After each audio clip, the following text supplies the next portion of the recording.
TN Seshan का नाम किसने नहीं सुना इलेक्शन में? टीएन शेषन बहुत प्रसिद्ध हस्ती रहे टीएन शेषन।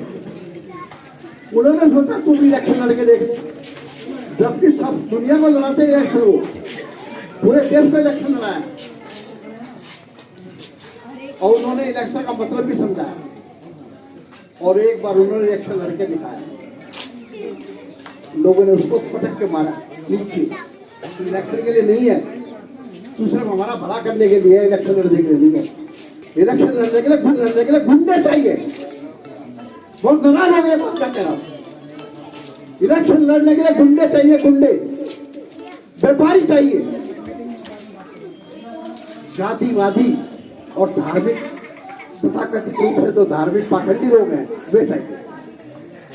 अगर भगत सिंह इलेक्शन लड़ता तो उनकी दिमाग का बदलती। मैं आपको बता, सुप्रीम कोर्ट का जज जिसके सामने प्रधानमंत्री खड़ा होकर बात करेगा, खड़ा रहेगा जब तक वो जज ना कहे, खड़ा रहेगा। उसकी तारीख अगर है प्रधानमंत्री की तो खड़ा रहेगा। उस सुप्रीम कोर्ट का जज अगर मान लो निगम पास का इलेक्शन लड़े तो मेरा यकीन है कि नरेला के लोग उसकी जबान चुप करा देंगे।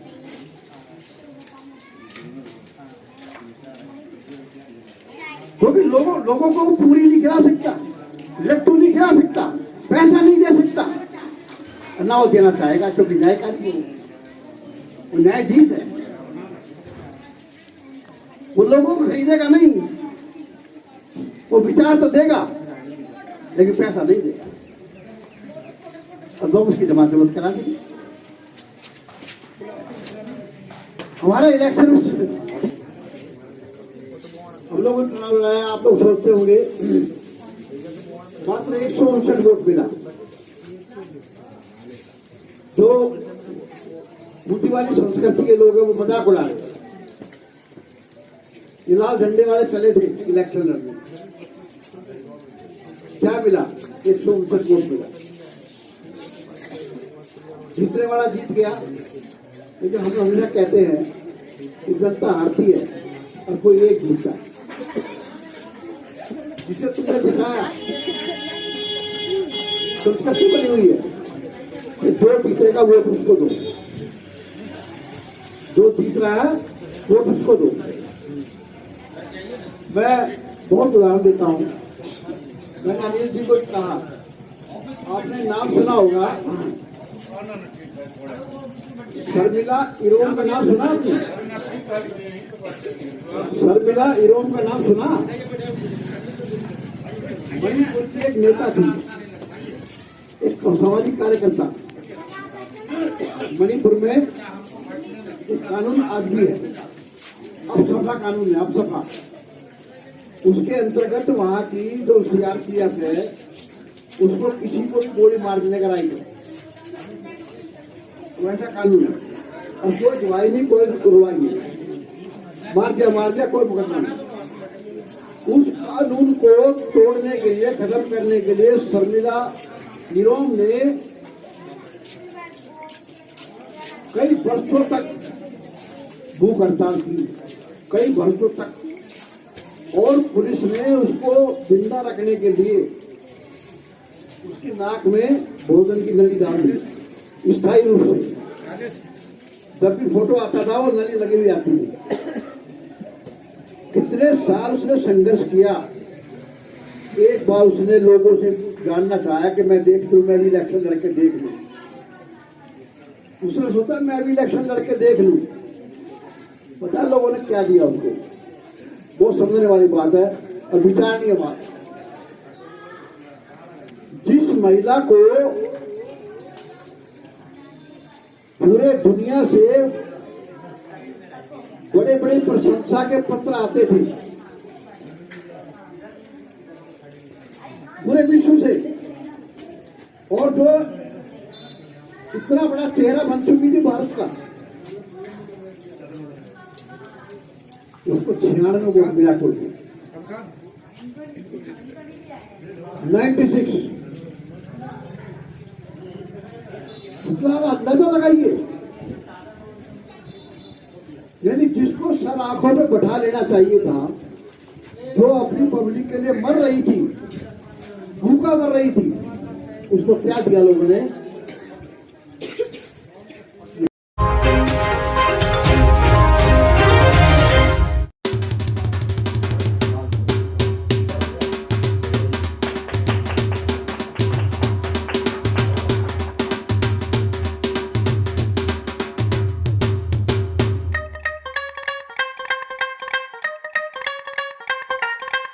लाखों लाख लोग जो हैं बंगाल से, बिहार से, उड़ीसा से और देश के दूसरे कोने से आए ये लोग हैं शहरों में आके बसते हैं। इसलिए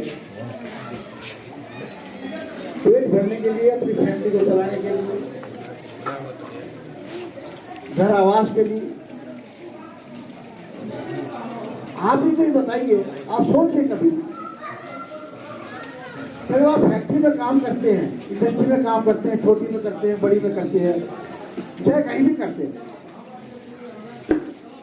तो जो आपका एम्प्लॉयर है, कहीं जो नियोक्ता है अर्थात मालिक है, मालिक शब्द हम अच्छा नहीं समझते, इसे नहीं बोलते, क्या वो आपकी जाति को देखकर आपकी तनख्वाह तय करता है या आपके धर्म को देखकर तय करता है?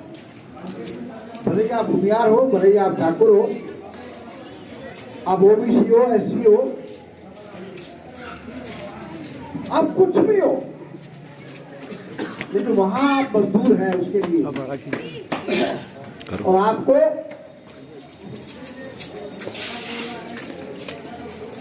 जो वेतन मिलेगा वो बराबर हिस्से में मिलेगा। यानी जो ब्राह्मण है, जो भूमियार है, जो पिछड़ा है, उसको भी उतना मिलेगा और जो पासवान है उसको उतना मिलेगा। कोई फर्क नहीं। फर्क कहाँ है? फर्क है जब इलेक्शन आता है, जब ये पूंजीपति पार्टी क्या करती है, उस मजदूर को हमको अलग अलग तकसीम कर देती है। तुम पासवान हो, तुम भूमियार हो, तुम राजपूत हो, तुम ठाकुर हो, और तुम ना जाने क्या क्या हो, और सबका आइडेंटिफिकेशन, सबका परिचय उसकी जाति से देती है, और तुम अलग हो जाते हो। जबकि तुम जहां काम करते हो वहां पे एक हो, एम्प्लॉयर की नजर में तुम एक हो, तुम्हारी कोई जाति नहीं है, तुम्हारा काम है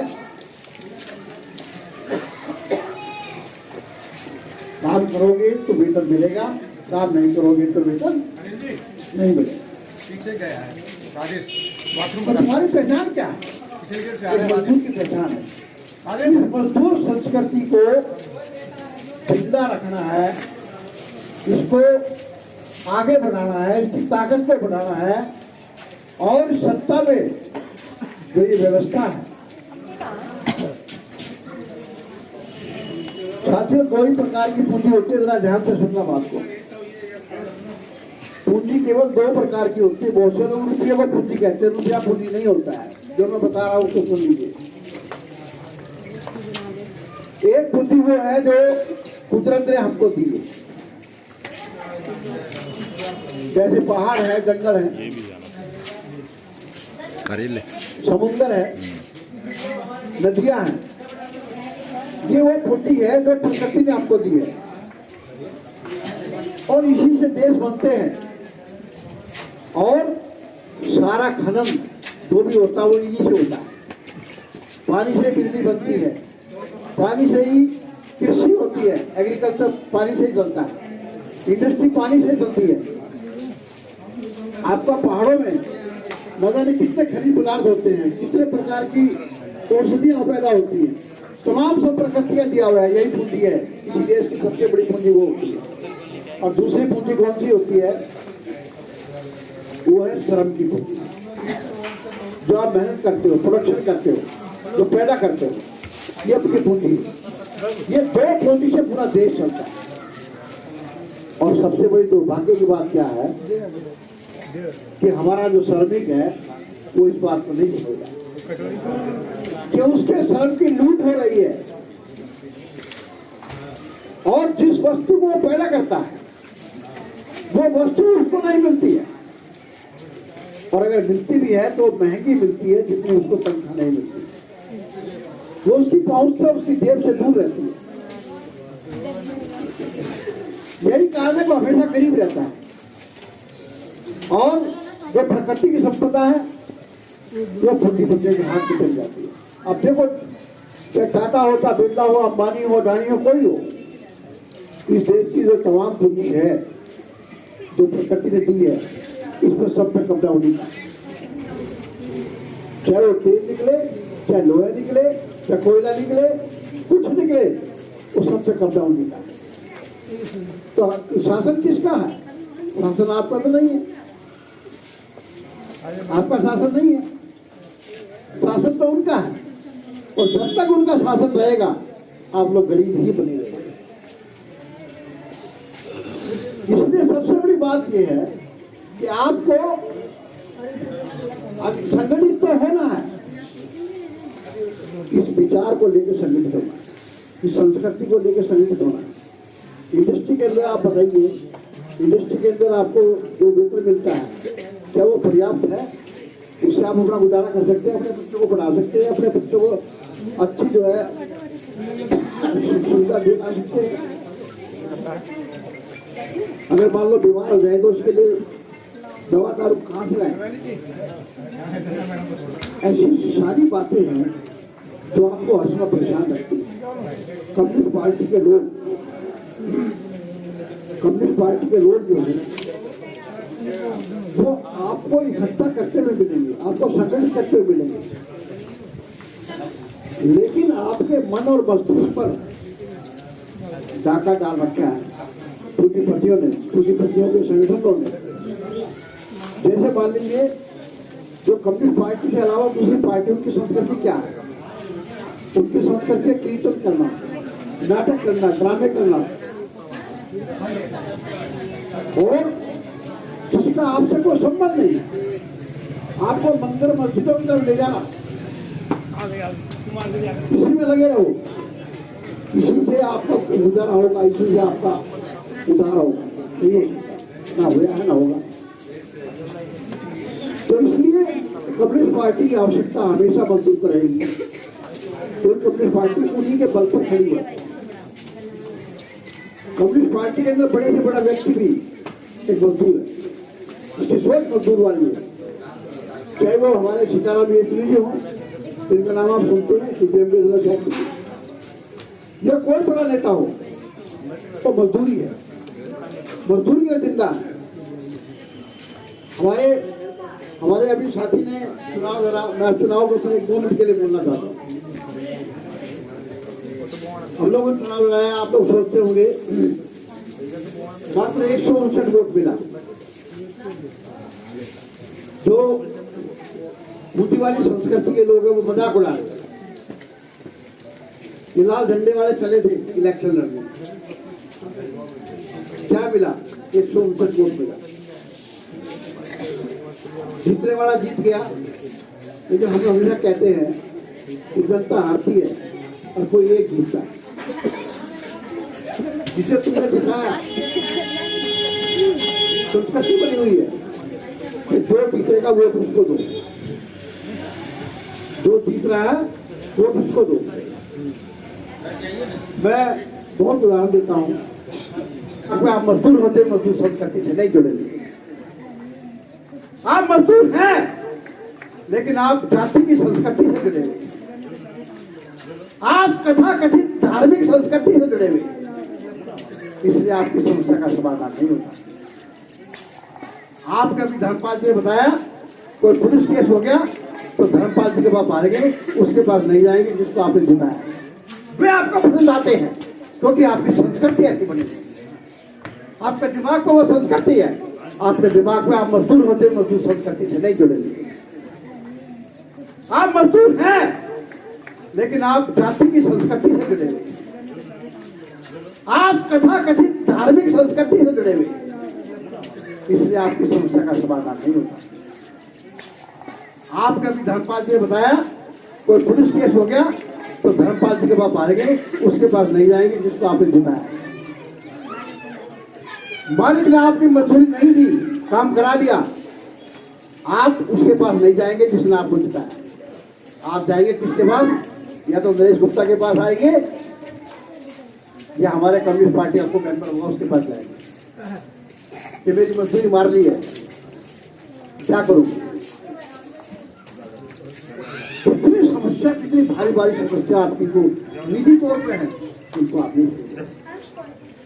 तो कम्युनिस्ट पार्टी की संस्कृति जो है वो संघर्ष की संस्कृति है, वो आपके अंदर की संस्कृति है, जो आपका अंदर का चरित्र है उसकी संस्कृति है, जो आपका मूल चरित्र है उसकी संस्कृति है, आप जो काम करते हैं उसकी संस्कृति है, आपकी जाति की संस्कृति नहीं है। आप किसी भी जाति से हो, आप कैसे भी कपड़े पहने, आप कैसे भी मकान में रहे, इससे कम्युनिस्ट पार्टी को कोई लेना देना नहीं है।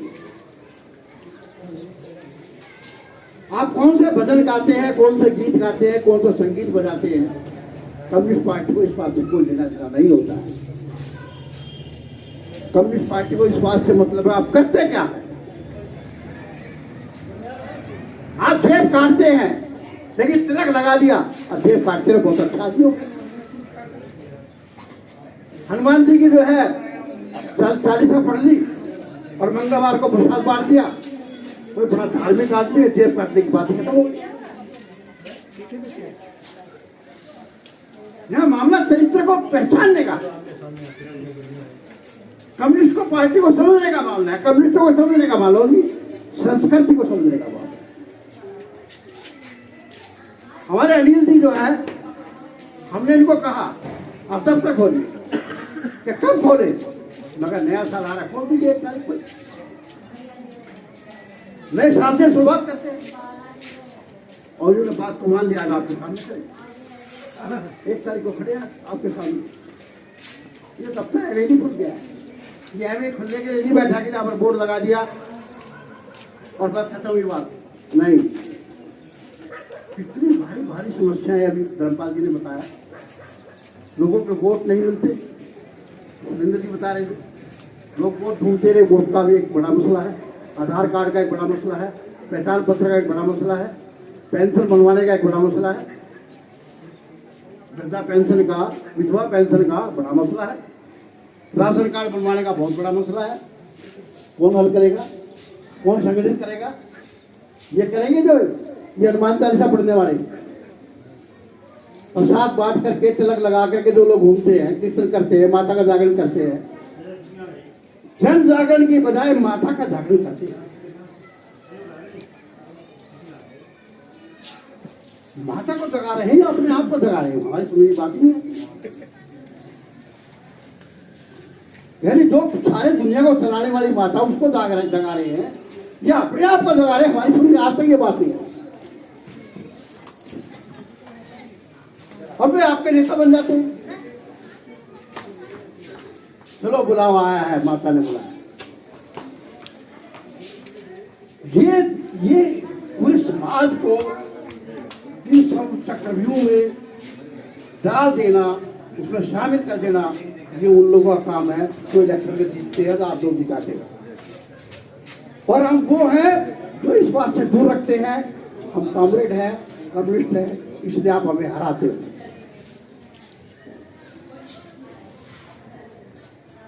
हम आपका बुखार है उसका इलाज करते हैं, हमें पता है इसमें कौन सी दवा चाहिए, लेकिन आपको उस डॉक्टर की आवश्यकता नहीं है। आपको वो चाहिए जो आपके हाथ देख के बताए कि आज खाना गले खराब हो गया है, इसलिए आपको बुखार हो गया है। वास्तु दोष बताएगा, वास्तु दोष बताएगा कि आपको पैसा क्यों नहीं मिल रहा, आपका बिजनेस क्यों नहीं चल रहा है, आपका बच्चा क्यों नहीं पढ़ रहा है, आपको नौकरी क्यों नहीं मिल रही है, आपके लड़के की शादी क्यों नहीं हो रही है, आपके लड़के की शादी होगी उसका बच्चा क्यों नहीं हो रहा है। वास्तु दोष बताएगा, ग्रह नक्षत्र चाल बताएगा। आपके दिमाग में वो संस्कृति बताएगा। इसके पीछे जो सामाजिक कारण है उसको जानने का प्रयास नहीं करो कि कोई बच्चा गरीब का क्यों फेल होता है, कोई बच्चा गरीब का आवारा क्यों बनता है, कोई बच्चा गलत संगत में कैसे जाता है, वो हम बताएंगे, वो हम बता सकते हैं कि कोई बच्चा क्यों नहीं पढ़ा, और कोई बच्चा क्यों पढ़ के डॉक्टर बन गया, हम बता दें। तो साथियों, ये आज हमारा दफ्तर आप लोगों के सहयोग से खुला है। इसमें हमारी सबसे बड़ी अपील एक ही है कि भारतीय कम्युनिस्ट पार्टी माले, मार्क्सवादी लेनिनवादी, भाकपा माले के नाम से शॉर्ट में जाना जाता है, आप अधिक से अधिक सदस्य। मैं अनिल जी को एडवाइस करता हूँ अभी सबके सामने, बहुत से लोग सिर्फ अपने मतलब साधने के लिए आएंगे और काम निकल के चले गए, काम हो गया तो इधर से नहीं आएंगे उधर से जाएंगे। ऐसे लोगों से सावधान। जो आपके संघर्ष में शामिल हो, कम्युनिस्ट पार्टी के सदस्य बने, जो आगे बढ़ने के लिए प्रेरणा पा करके आपके साथ रहे, उसके लिए काम कीजिए और उसे काम करना सिखाइए। केवल उसका मतलब साधने का मतलब नहीं है। अगर किसी की मजदूरी नहीं मिली है, उसे मालिक ने मजदूरी मार दी है या पुलिस वाले ने डंडा मार दिया उसको, या कोई और अन्य समस्या है और काम निकला और भाग गया, ऐसे व्यक्तियों को थोड़ा दूर रखें, उसको मकसद समझाइए। नहीं तो पता क्या बोलेगा कि ये कम्युनिस्ट पार्टी के लोग दलाल हैं, चंदा लेते हैं, 2 रुपया 4 रुपया 5 रुपया जो चंदा पार्टी का होता है मेंबरशिप का, तो चंदा लेने के लिए मेरा काम कराया है। 1 लाख रुपया काम करा दिया, 5 रुपये का चंदा दे दिया, हो गया उस कार्यकर्ता। तो ऐसे लोगों से सावधान। पार्टी को मजबूत करना है और एक लंबी श्रृंखला तैयार करनी है जो पूरे नरेला कवर करे, पूरा नरेला। 3.5-4 लाख की आबादी है हर जगह। जैसे कभी हमारे अभी एक साथी ने बताया था, पुराने साथी ने, हम क्या नाम 89 की जो बात कर रहे थे, हरिराम जी, तो IPF का उस समय को बड़ा बोलबाला था और IPF के बगैर कोई काम होता भी नहीं था ये किसी भी। तो उसी स्थिति को फिर जिंदा करना और हमें विश्वास है हम लोग सारे अनिल जी के साथ हैं, पार्टी के साथ हैं, विचार के साथ हैं और इस संस्कृति के साथ हैं।